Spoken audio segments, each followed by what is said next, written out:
You are now listening to a member of the Disney Podcast family. Head over to Disney Podcast Family on Instagram to see all the latest posts for this show and links to other great Disney podcasts. Melissa Pilgrim is a travel advisor with years of experience, a platinum earmarked agency with over 20 years in the travel industry. Because all families are different and have different needs, Melissa offers personalized levels of services that are unique for every family. When it comes to Disney trips, Melissa is the perfect agent for you to get the information you need. Check out our website at www.milesfrommaineST.com/sponsors for more information and to get a free quote. We thank Melissa Pilgrim for sponsoring Miles from Main Street. To all who come to this happy place, welcome. Please stand clear of the doors. Por favor, manténganse alejados de las puertas.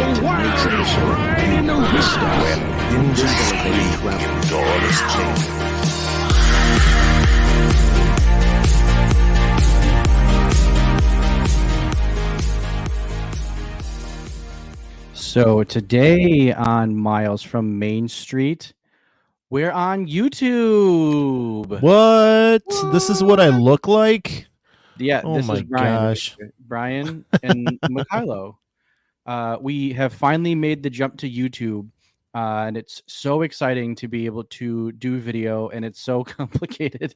Where it's so much easier to just sit down and record voices, and now we have to do video. But we're so excited to be able to bring you guys video, and be able to bring this to YouTube. So yeah, we decided we were going to kind of, since this is our first time on YouTube, this isn't our first podcast, but since this is our first time on YouTube, we might just kind of like, go through how the podcast came to be and kind of how we got ourselves here, and kind of our Disney journey, and what brought us to doing this podcast. But yeah, super excited to be here. Super fun. And we'll just take it away. Yeah, we've been doing this for 3 years, and actually it's more like 3.5 now. Yeah. But we're gonna give this a shot. It's a dawn of a new era. And so I will start the show as I always do. Please go and share this with a friend, and now hit that subscribe button and notifications so that you know when we drop new episodes, which is every Tuesday. Every Tuesday. We are going to probably rehash a lot, so I apologize to our longtime listeners that are over on the podcast feed, but we are going to have some good time tonight, just kind of talking about who we are and what the heck we're doing here. Well, so we're Miles from Main Street, obviously. We are a Disney podcast. Our name, Miles from Main Street, comes from the fact that we are both in the state of Wisconsin. So we are miles and miles and miles from Main Street, to be exact. Or it's on our logo. I think it's like 1,300 miles. That was from my old apartment. But yes, we are miles from Main Street. And it all kind of started over COVID, as most podcasts did. And Brian and I, the idea of it kind of, I think in both of our brains started when Brian and I kind of first met. And we had heard about each other, and I think we both had heard that we were both into Disney. But then we met at a lunch at one point, and just started talking Disney, and just realized we were both kind of like on the same Disney wavelength. Like we both were pretty big nerds about this stuff. It was pretty funny because so we're cousins, and you say the first time we met, but it was like we had always, like kind of met each other a little bit because I was hanging out with your dad a lot, in my younger years. And so, like I knew who he was, and I think your dad had he might have even taken you guys on a trip, and he had posted on Facebook, he said, going to Disney with Mikhailo is like having your own tour guide. And I'm like, what? Wait a minute. Like, this guy knows something? So yeah, we were at lunch one day, and I turn to you and I'm like, so, Mikhailo, Disney, huh? And it like freaked you out. You're like, what? What are you talking to me about? But yeah, thank goodness for this during COVID. I don't know how we would have gotten through it, right? Like, oh yeah, you're like, let's go talk on Zoom and see what happens. And I always immediately am like, okay, we got a podcast. So yeah, and it was funny because it started innocently, where it was just kind of like, hey, do you want to? Because it was COVID, like you just weren't seeing anybody, and Brian was somebody who I knew Disney, and so I was like maybe we like just get together on a Zoom call and just start talking Disney. And that Zoom call lasted about 2 hours and probably more. And by the end of it, I think we had decided like, okay, like maybe we try to turn this into a podcast. And so, yeah, that's, I mean, it started pretty innocent with just kind of like just talking and trying to talk, and pretty quickly evolved into a podcast. And now we've been doing it for a long time. But what we try to do is we try to, I mean, it's all kinds of Disney content, but we try to have the idea of we're miles from Main Street. We're so far away from Disney. Like, what can we talk about that's going to give us those Disney feels? And that's, I mean, that's the main reason we do it. Is because we miss Disney and we'd like to be at Disney.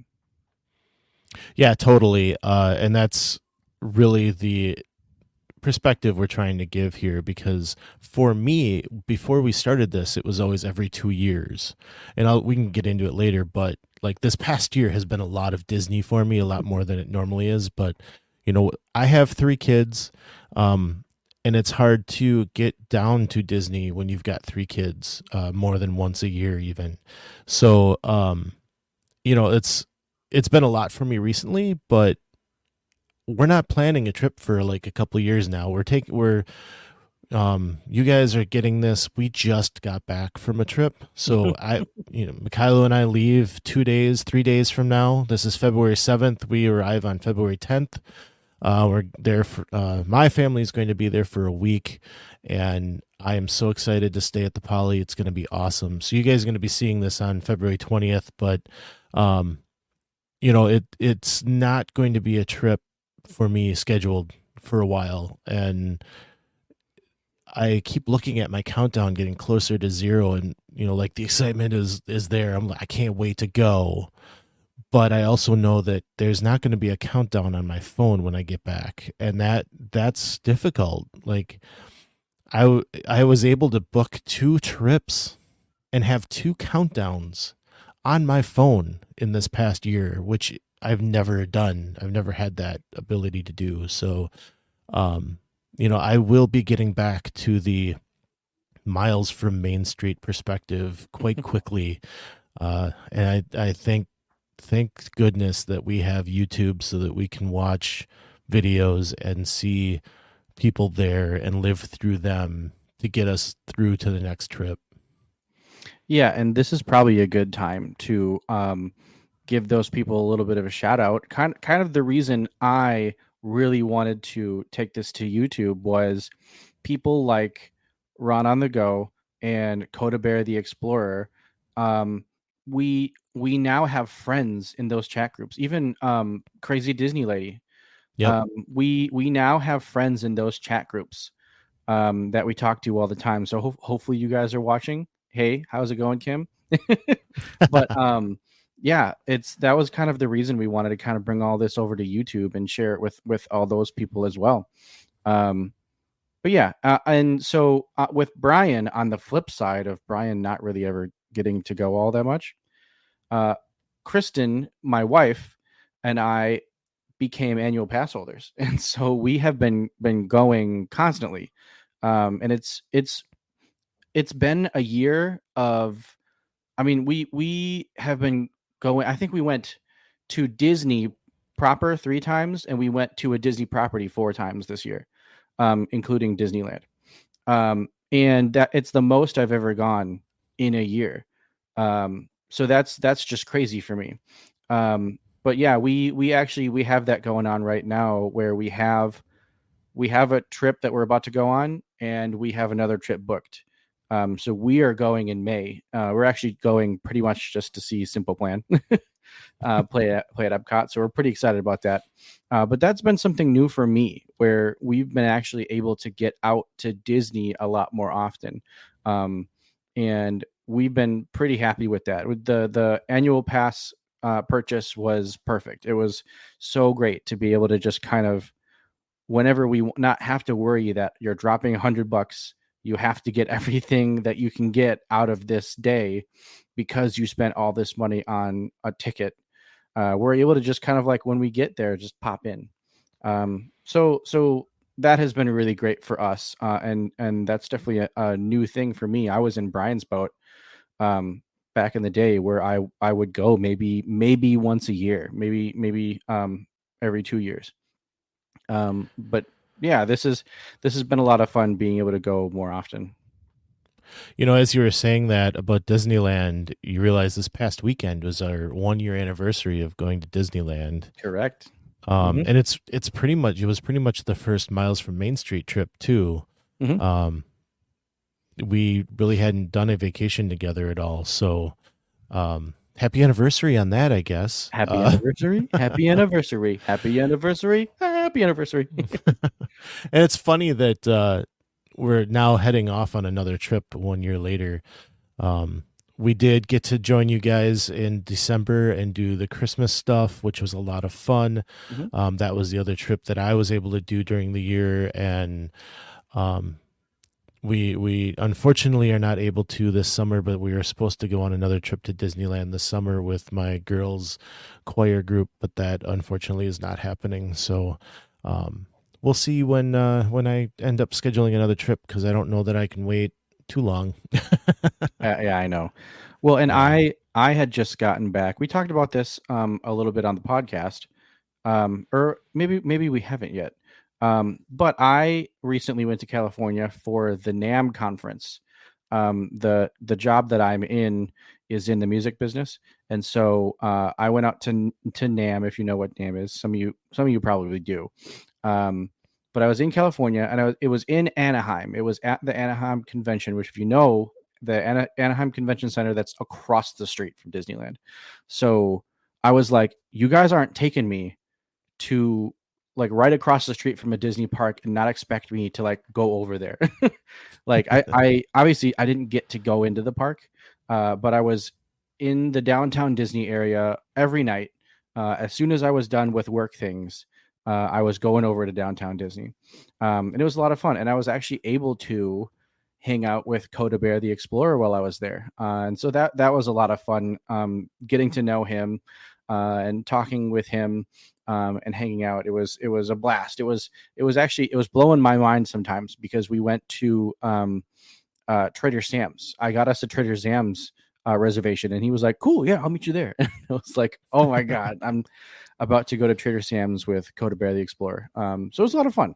But yeah, I have a soft spot in my heart for Disneyland, and we're just running into content now, Brian.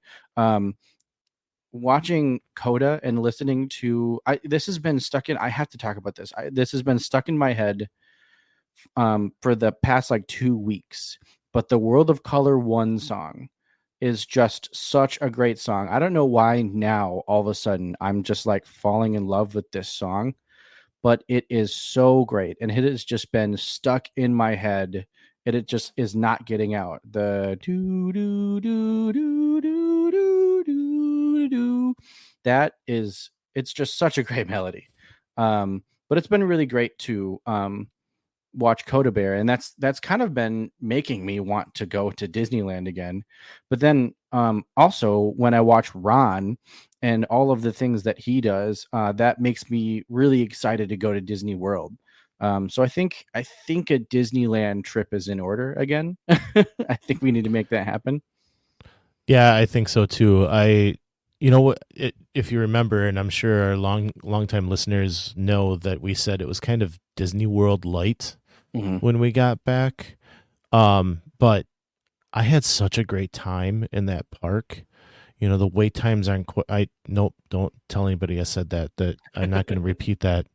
But you have such a great time there, and you can get on. I felt like I got on more and was able to get more done than I do at Disney World. So I do want to get back there. There are things now that I go and watch somebody else streaming from there, and it's like, man, I didn't get to see that. Oh, I didn't really get to spend the time there that I wanted to. Those regrets that we've talked about in the past. Like, I really would like to make it back there again. So I completely agree with you there.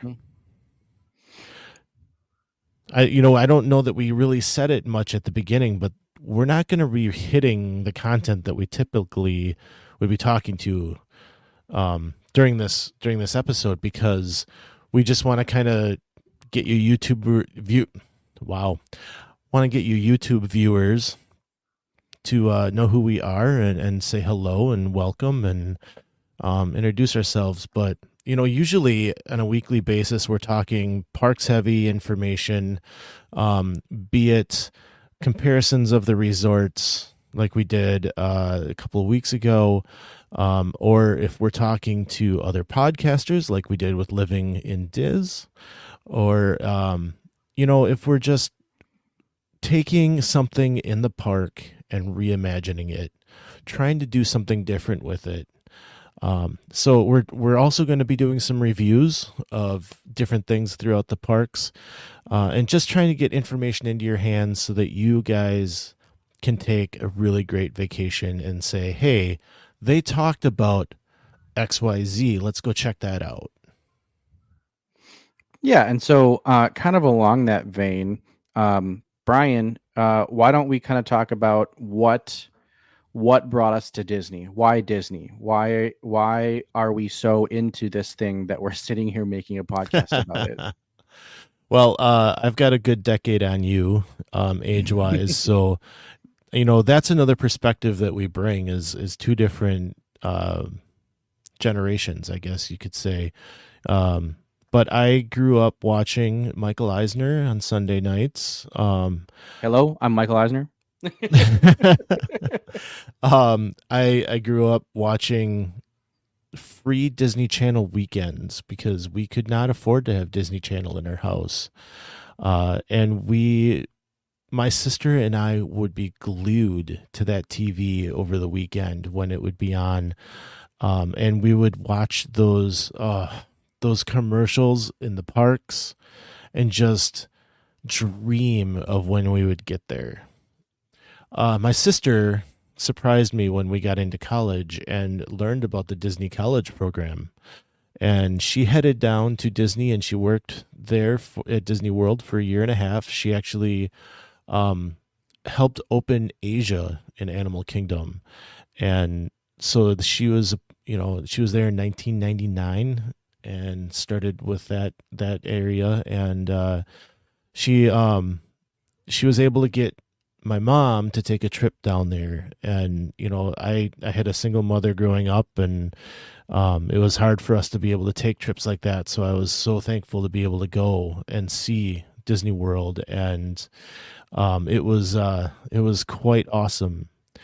So Disney's always been a part of my life. I got married and we had Disney as part of our wedding. We honeymooned. There you go, not saying words again. We honeymooned. I know words are hard. We honeymooned down to Disney World for 8 awesome nights. We were exhausted by the time we got home because we were just open to close like every day. I don't think we even took a day off. And that's okay. We had a great time. And we got home, we ended up having some kids, and if we finally in about 2012 said let's go again. And so we headed down and got to spend some time down there with our 2 older kids. And in 2016 we took a big family trip with all 3 of my kids and had a wonderful time. And as we were down there and I was not wanting to come home, I realized that I could come back.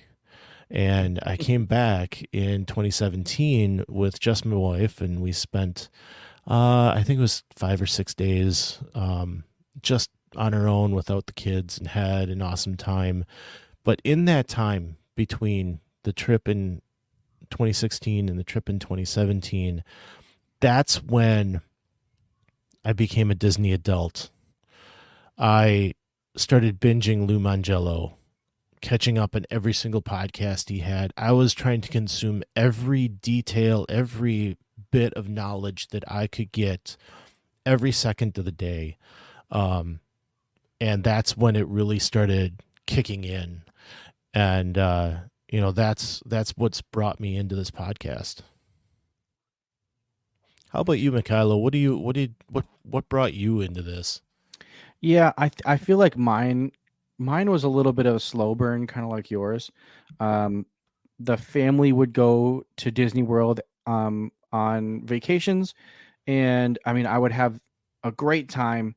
I would enjoy everything, and then I would come home and I would want to go again. I think I was always the one constantly saying like, "Oh, can we go to Disney? Like, what if we went to Disney?" And it was right around like 2007 when I went, when like things started to click. I was actually at Epcot. They were doing Illuminations, and anybody who's listened to the podcast or knows us at all knows that we're music people and we're drum corps people. And Illuminations was done by the Cadets one year. So I thought that was the coolest thing. And I actually heard the Cadets music before I heard Illuminations. So I was already kind of like, oh, this is awesome. Like, this is so cool. That was the same thing for me, because they were doing a special thing for the Millennium. Yeah. Yeah. But so it was like right around then when I was like, you know what, this place is pretty cool. And then I went home and I actually think I found the CD. They had like a CD set of Illuminations, and so I bought that and put it in my car, and it just kind of stayed in my car all the time. So it's constantly listening to Illuminations. And it was right around then that I started to find Disney content, like 2007, 2008, 2009. That's kind of when I found the Diz Unplugged. That was kind of the first Disney content that I started to really latch onto. And so I would watch the Diz Unplugged, and I went out and I bought the DVD set of like the Samantha Brown like Discovery Channel like Disney things. And so like that was kind of like one like very early stages of like kind of realizing like, okay, you know what, I think I'm a Disney adult. And then it was right around like the 2010 was my last year in drum corps, and I just asked my parents, I was like, when I age out of drum corps, like I want to go to Disney. Like that's like my big thing. And after that trip, that became kind of like, okay, I need to try to get back here as often as possible. So I started to take solo trips by myself or with some friends. I would poke and prod my parents all the time, just like, hey, when are we gonna do another Disney trip? And yeah, it just kind of like got built up from there, and just kind of I kept finding new people like Justin Scard, Adam the Woo, all of these different YouTubers that I would watch that had Disney content. But I have to say, my Disney adultness, I mean, I started a podcast, obviously, like during all of that. And I mean, my Disney nerdiness was like pretty high.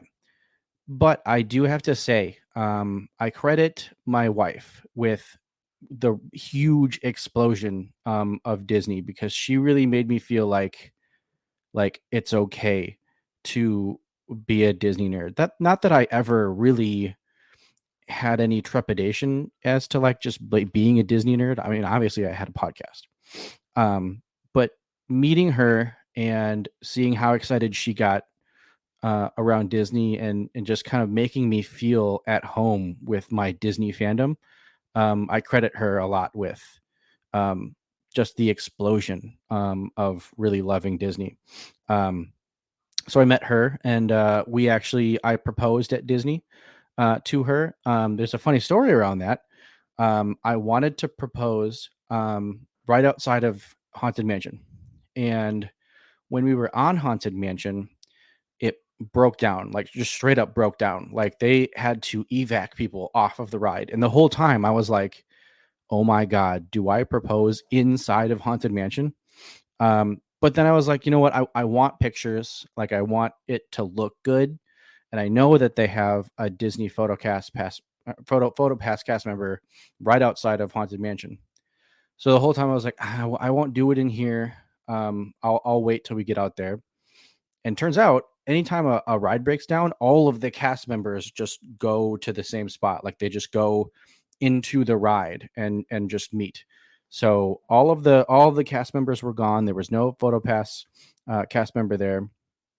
And so I kind of missed my opportunity to propose over by Haunted Mansion. So we were we kept walking around Disney World, and we would walk by Haunted Mansion. It would still be broken down. There would be nobody around there. So finally I was like, you know what? I'm just going to do it in front of Cinderella's Castle, because that's also another really great place to do it. So I ended up doing it there, and it was extremely magical, and people clapped. It was it was a lot of fun. So that is really special for us, and we've really kind of like made Disney World our second home. We'd love to make it our actual home, but we'll get into that later. So yeah, it's kind of been a little bit of a slow burn for me to really get to my peak of Disney adultingness. But yeah, there's been some pretty steep steps in there, with all of a sudden taking in Disney content and kind of being okay with myself. Another funny story is, and this was actually at Disneyland. This was in 2019 when I went for the Rose Bowl. And I was actually walking out of the World of Disney, and I had been looking at Spirit jerseys. And at that point they hadn't blown up to what they were now. And I was like, I don't know if I want to buy one, because they're kind of girly. Like I think only girls are supposed to wear them. And so I had like convinced myself that I wasn't going to get a Spirit jersey, because like only girls wear them. As I was walking out, I saw this big burly man with this big huge beard wearing a Spirit jersey just walk right into World of Disney. And at that point I was like, okay, no, I'm fine, I'll go. And I went and bought one. So that's kind of my story of like, if you like it, buy it. Like if you like something, not even just Disney, if you like something, get into it. And I've learned a lot from stuff like that. And I've learned that like, just do it. Like if you like, do it. If you like the stuff, just get into it. Because now I'm here recording a podcast with my buddy, having a lot of fun and just really enjoying Disney. So it's been a fun ride, and there's plenty more to come. Oh yeah, it's been really great doing this. And you brought up Kristen, and I should mention Tammy. She's also just as big of a Disney fan as we are, and since about, would you say, like beginning of December? Well, maybe it was more in November that we started having the girls on a regular basis. Mm-hmm. And we've officially said we are one big Disney family at this point. But yeah. You will be seeing them on the show. They are it's not a 2-person show. This is a 4-person show. You'll see Mikhailo and I sometimes. You'll see the 4 of us. And we're working on them to hopefully get like a wives episode, or even, a spin-off if we can. But they're still early in their podcast journey, so we'll see where this ends up. But yeah, I look forward to having them on the show and having their company and getting their input, because they have some really great input. They have some really great things that they say. A lot of times the things we talk about, the idea came from them. So having them on the show has been great, and I think that you guys are going to love it too. They really are our better halves. Right. But yeah, I really enjoy having them on and having their perspective, because Kristen and for a while now, I would tell Kristen like you should do, because she'll watch these YouTubers talk about like all of this Disney merch. She is a Disney merchaholic, and it's funny because like we'll buy a lot of merch, and she'll buy certain things and she'll be like, "Oh, is this okay?" And like sometimes maybe I'll give her a hard time, but like for the most part, I'm just kind of like, you're buying Disney stuff. Like this is great. Like you could be buying lots of other things, but you're buying Disney pins or you're buying a Disney bag, and I'm totally okay. I'm totally okay with it, because it could be lots of other things. Yeah, like you were saying earlier tonight, it's Disney. It's fine. It's Disney. Yeah, it's fine. Disney. Just spend it, whatever. Yeah. So it's gonna be a fun ride. I'm super excited to be out on YouTube at this point. We've often said, we tend to go to YouTube for our content. We probably should get our content out there. We have a relationship with Melissa Pilgrim. You heard about her at the beginning of the show.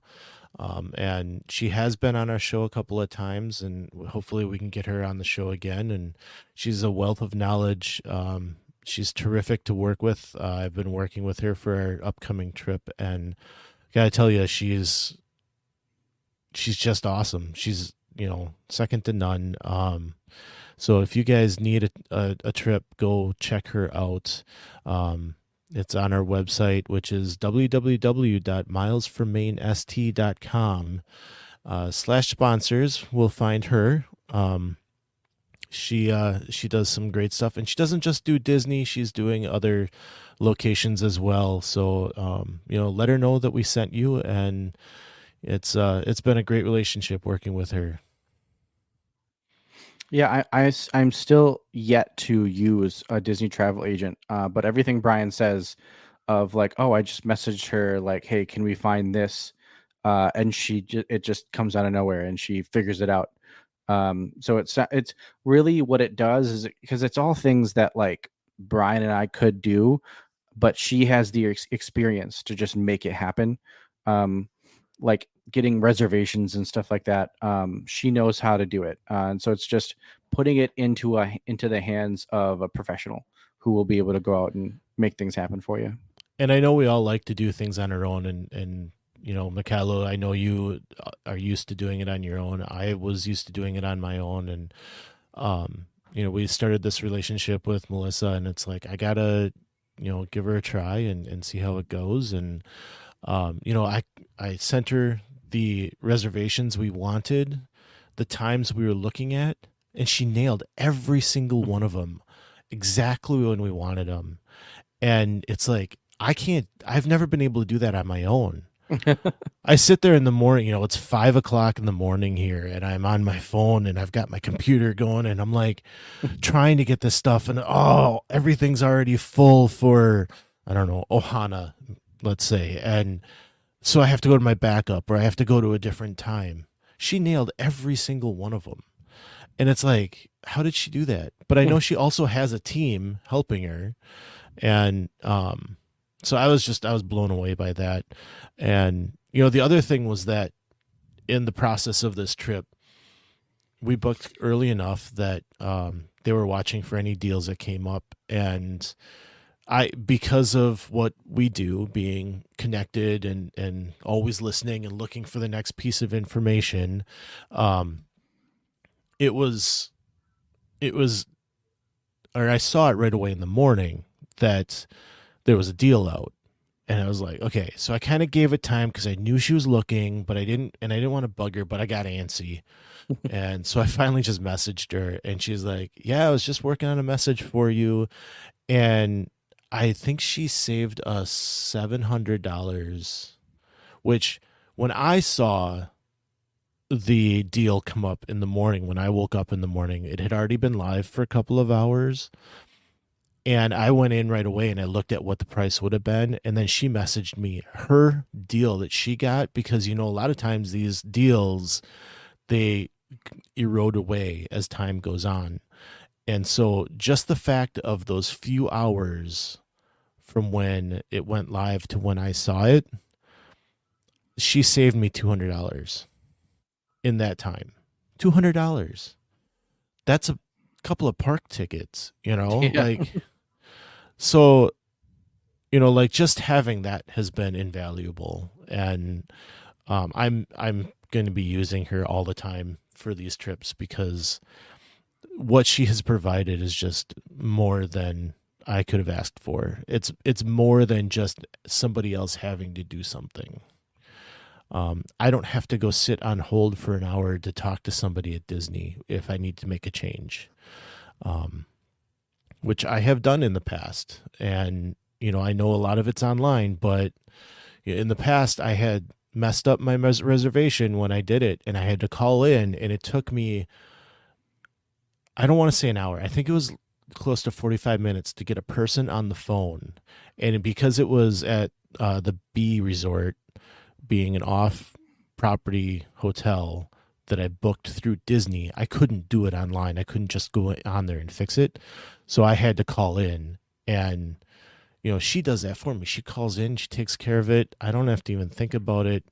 I get an email back later and bam, we're set. So, not every travel agent is perfect for you. So be sure to go out and find the one that works well with you. But, Melissa's done a great job for us. And so it's probably enough waxing poetic about her, but go definitely check her out. And it's just travel agents in general. That's definitely something, and something not a lot of people understand is it won't cost you anything more than if you booked the trip yourself. Right. And it will probably cost you less. Yeah, because they'll find you deals and they'll work that angle for you. Yep. So yeah, something, a misconception, if you will, from people, but that's definitely an option. Melissa is a great option, but like Brian said, trying to find the travel agency that's right for you. And another thing about this podcast is we talk about Disney, but we don't only talk about Disney. We won't necessarily have Universal podcasts, but we had an episode a couple episodes ago where we kind of talked about Epic Universe and stuff like that. So it's not just Disney, but it's pretty primarily Disney. Yeah. I don't really follow Disney, I don't follow Disney. Yeah, we know. I know, Brian. Yeah, I know. Never been there.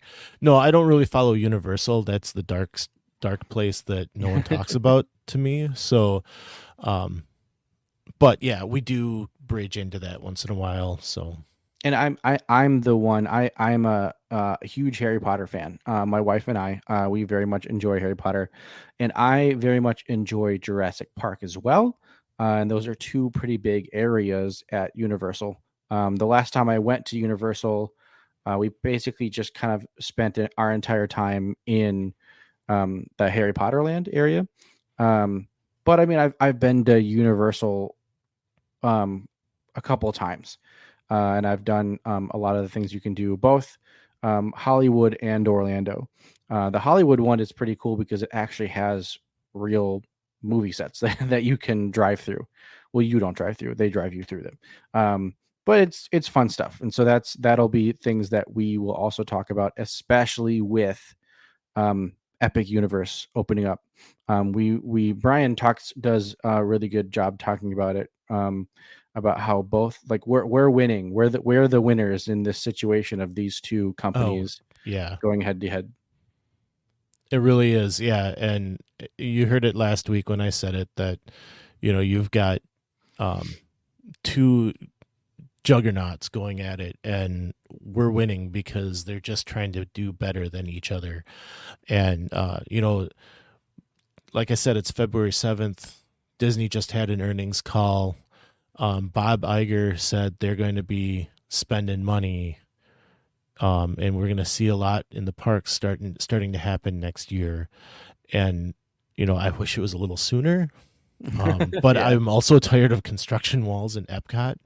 So I can't wait to see where this goes, where they end up spending the $60 billion that has been said is going to be spent.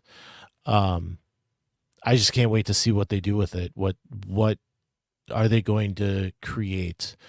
Is it going to be a fifth gate? Is it just going to be the Beyond Thunder Mountain?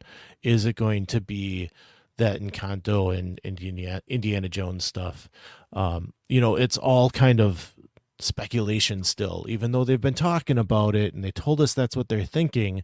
It's not officially official, right? So I can't wait to see what that ends up being. And having Universal pushing them with Epic Universe, it's like having that first round draft pick pushing the veteran on the football field. We are from Wisconsin. We talk Packers every so often. I hope that doesn't scare you away.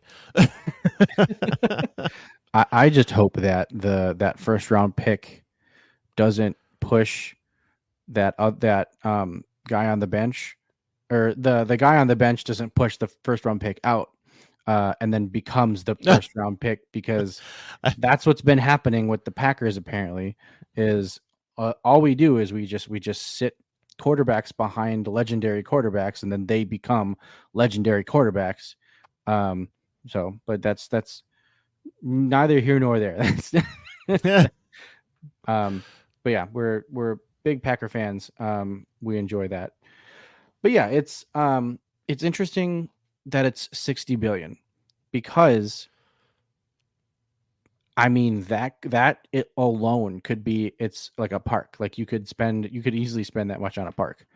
And I wonder if a lot of these other things that they've already announced have already not run their course on the budget, but like they've already like there's already been a budget for them. Like it's already in the budget. The 60 billion is like other things that we're going to do maybe.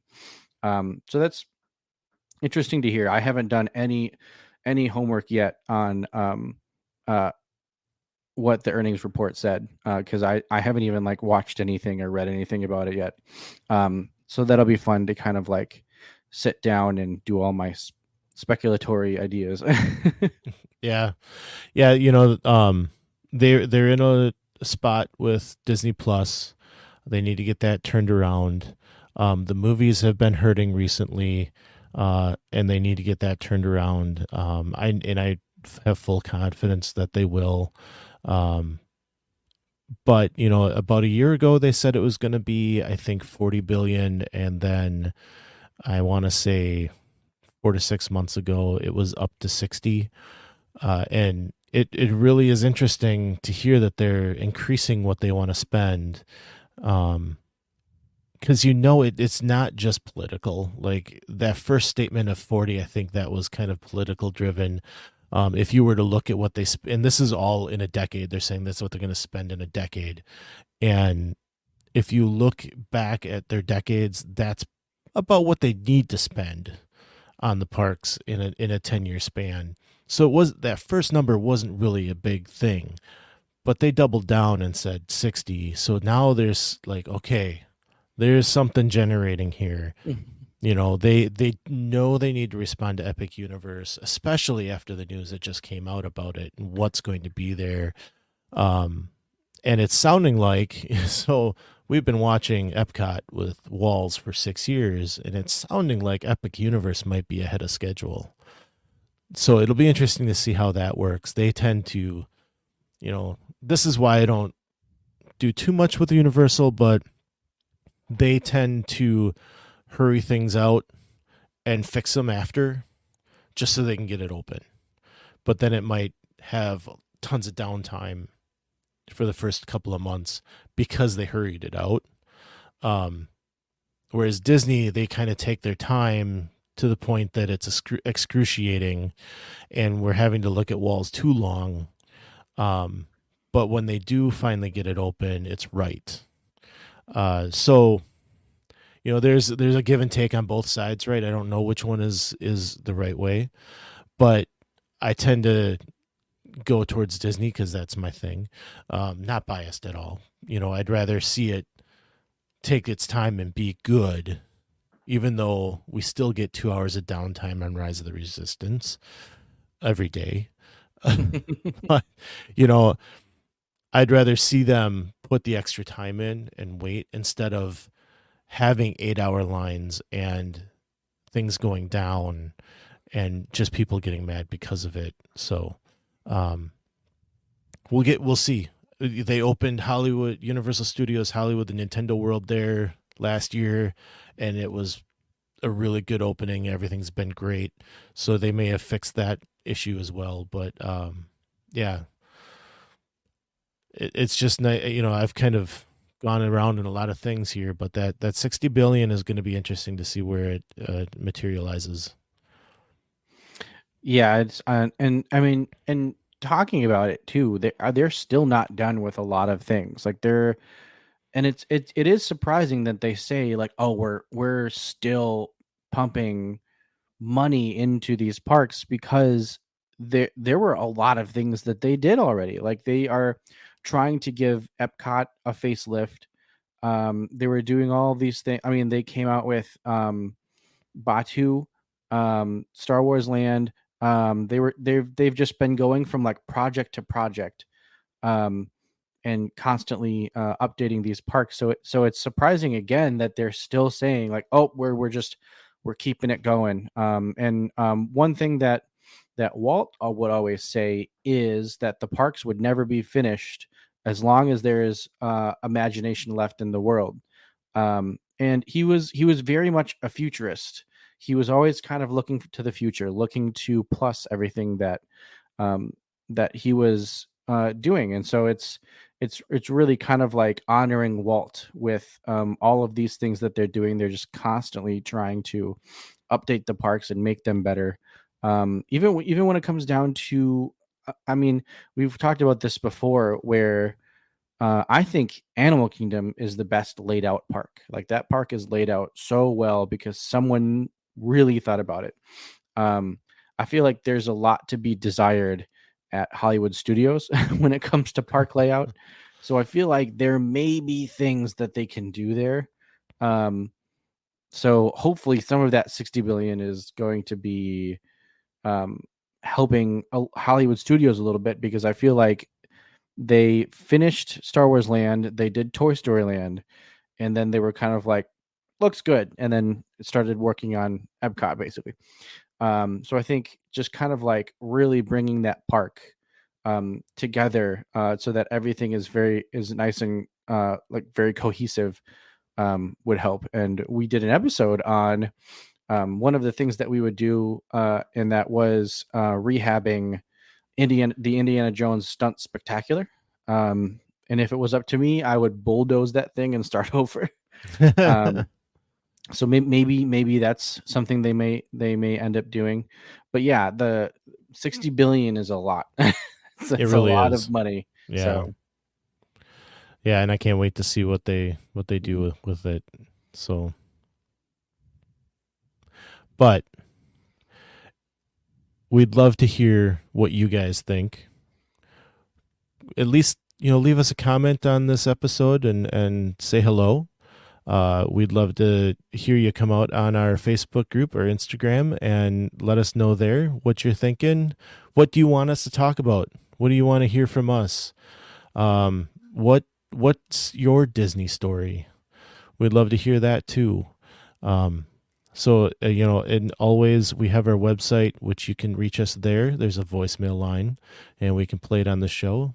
And that's www.milesfrommaineST.com. We will have new episodes here every Tuesday on YouTube and also on every podcast platform out there. For the handful of people that listen on Google Podcasts, don't worry. There's other places. I listen on Google Podcasts, and I'm having trouble with having to switch, but you can switch. And it's, what's frustrating is some of the podcasts that I've listened to, they are not on the platform I've chosen, Amazon Music. So I will have to go bug them and tell them to get their stuff moved over there, because I want to keep listening to the show. So we are wherever you are. So come and listen over there, or right here on the YouTubes. And this is the first time I'm going to say this, so excuse me if I trip over it. But don't forget to like and subscribe and hit that bell so YouTube notifies you when we come out with new episodes, which is every Tuesday. Every Tuesday. And that'll be on YouTube and all of the other podcast platforms that you can think of, basically. But it was great. It was our first time on video. Hopefully we look pretty good for you guys. I hope so. This is what I look like. But like we always say, some live close.